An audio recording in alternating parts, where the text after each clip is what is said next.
Ari, mas kailangan kita dun sa bahay ko. Ewan ko ba kung bakit nagsabay-sabay ba naman magkasakit ang mga angels ko, yung mga katulong ko. Ayoko naman silang pabalikin dahil baka mahawaan kami lahat. Madam, sino po magbabantay dito sa butik nyo? Ay, huwag mong intindihin yun. Huwag mong problemahin yun, Marie. Ang mahalaga, ang importante, yung magkaroon ako ng mapagkakatiwalaan na assistant tumingin sa bahay ko kaysa dito. Okay, para pumayag ka, how's this? I will raise you up. Dadagdagan ko sweldo mo. I will make it 15,000. How's that? Okay. I'll wait for your answer. Take your time. Okay, Iha? Plastic!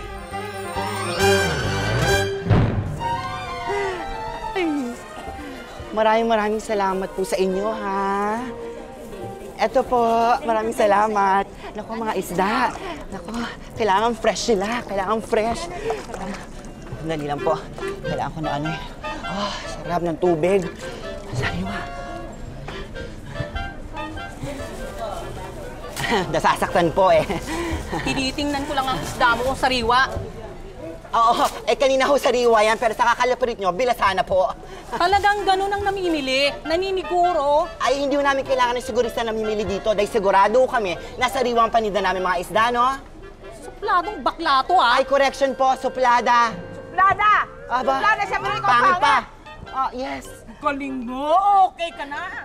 Dapat ganyan, hindi pwedeng pirutin yung ating paninda. Opo. Ang galing mo, kiss! Ay, Salamat, Mother Pinang. Sige, go. Ay, mga suki, bili na kayo. Dali, fresh po ito. Pumipitlag-pitlag pa. Isda. Arwana, may good news ako sa'yo. Malinaw na yung utak ko. Ha? Talaga? Oo! Alika, tingnan natin kung nasa si Dolphina at yung Shokoy na yan. Teka lang, ha? Ayan, oh! Ayan! Ang ganda! Ang ganda mga bata! Starstruck kids! Ay, galing! Dream! Believe! Survive! Starstruck! Hoy! Hindi yan ang gusto ko! Ano ba mga starstruck niya? Wala akong pakalam dyan ang sinasabi ko si Dolphina at yung Shokoy yun! Tumigil ka! Galit mo ko! Ayoko! Hindi ako makakapayag na magpakatulong ka doon. Ako na lang, huwag na ikaw. Nay, kahit naman kaninong katulong kayong magtanong, walang katulong na ganun kataas ang sweldo. Kasi naman anak, matatali ka sa trabahong yun eh. Paano na ang pag-aaral mo? Nay, pag nakaipon na ako, saka ako babalik sa pag-aaral. Asus! Sabihin mo na kasi ang totoo. Ang sabihin mo, si Luis Inigo talagang isa sa rason kaya ka pumayag. O, di ba? He! Mahimik ka nga! Alam mo, pikon na ako. Ipa-flash kita sa toilet. Masasaktan ka sa akin. Pikon na ako. Buwisit ka! Ah!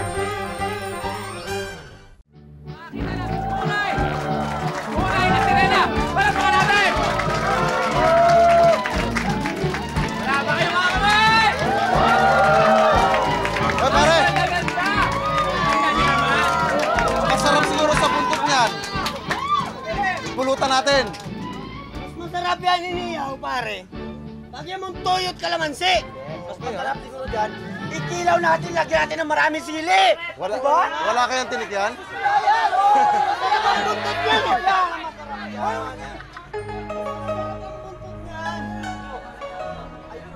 Pare, ba't mo nang binabastos? Pare, nagandahan lang ako sa sirena eh. Hindi, bastos ka eh. Di, pare!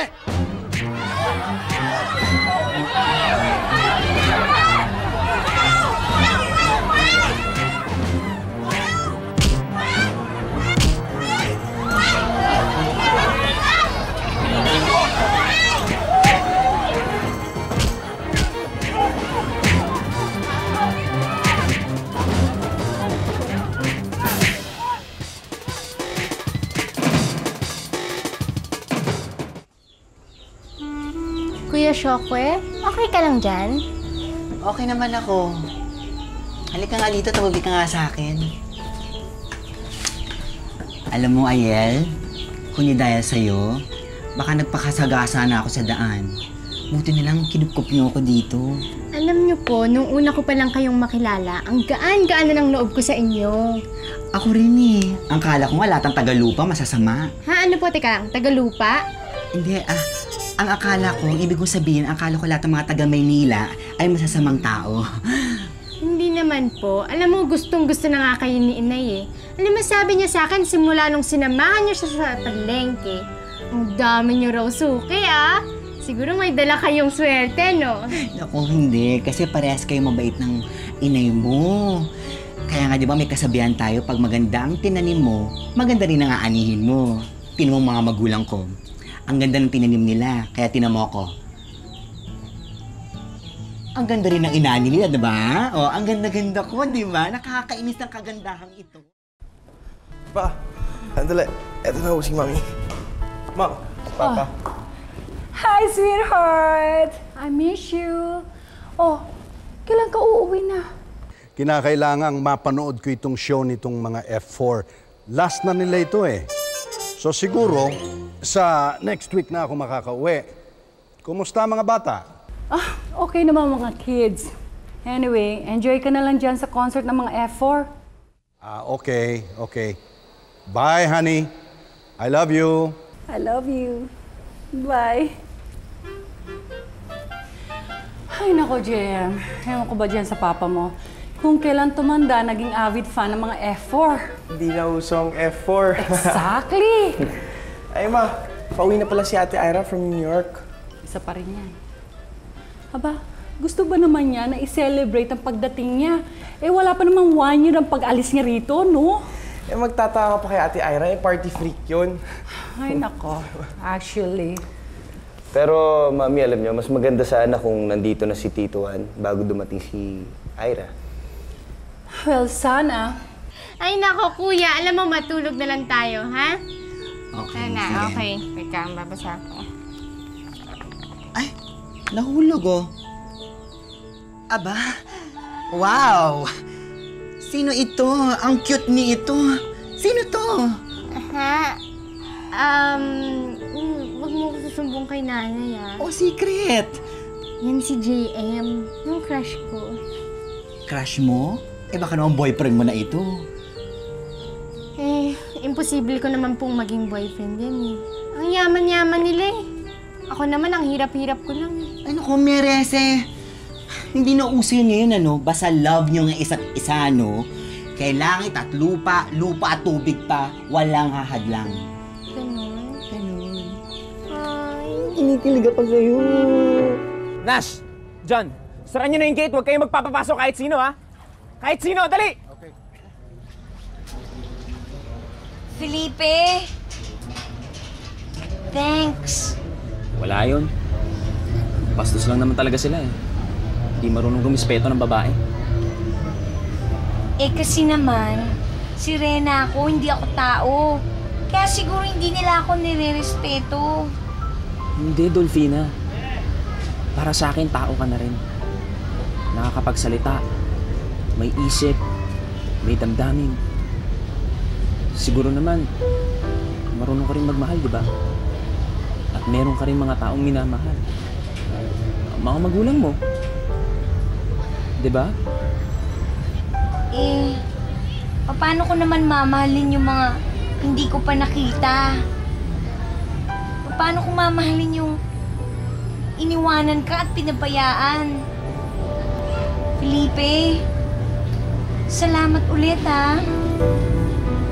Wala yun. Wala yun. Felipe!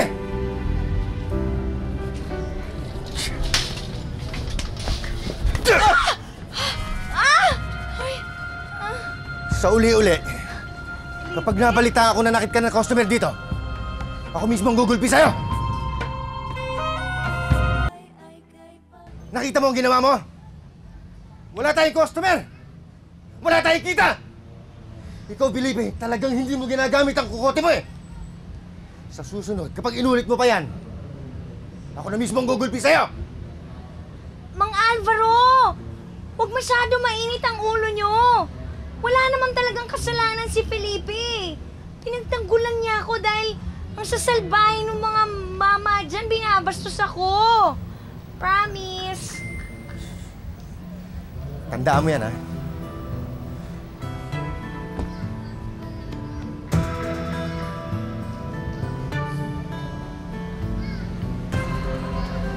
Felipe, okay ka lang? Wala yan, Tina. Wala yan. Ito na, anak. Thank you po, Nay. Sige, kain na tayo, ha? Sige po.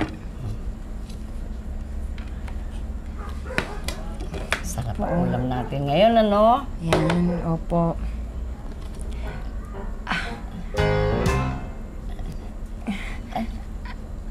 Sige po, Nay. Sa inyo na lang. Total, busog pa naman po ako eh. Ay, hindi, anak. Sa'yo na yung isda. Sige na.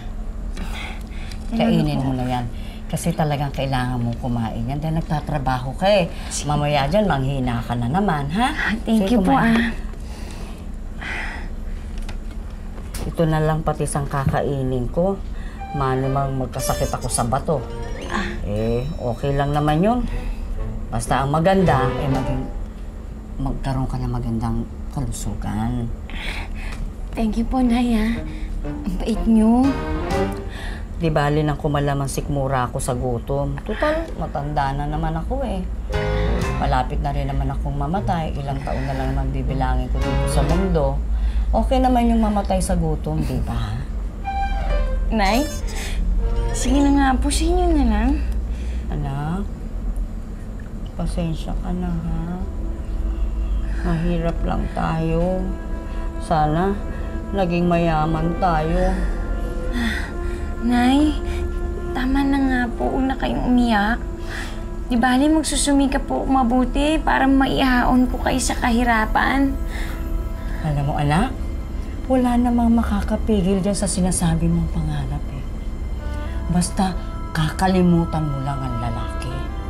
Dahil ang mga lalaki talagang walang kwenta yan. Malas talaga sa buhay yan. Excuse me? Are you talking to me? Are you talking to me? Lalaki ako, no? So I beg to disagree. Hindi totoo yan. Pero... Anak, ano ka ba? Walang pero-pero. Basta kung gusto mo, pera-pera. Naintindihan mo ba ako?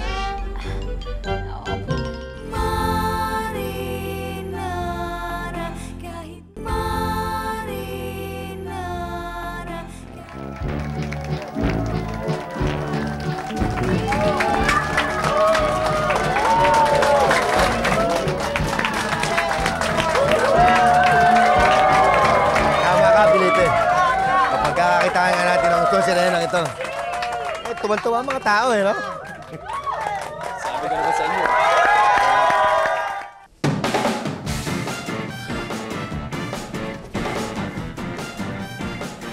Enjoy yourself here, ha? Kumain lang kayo, nandiyan yung food.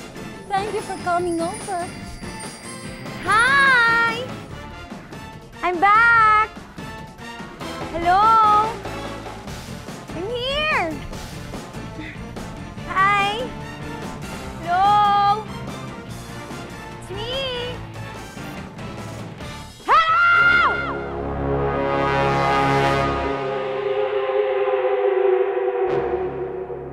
Hi! I'm back from the States! Welcome back to me! Clap!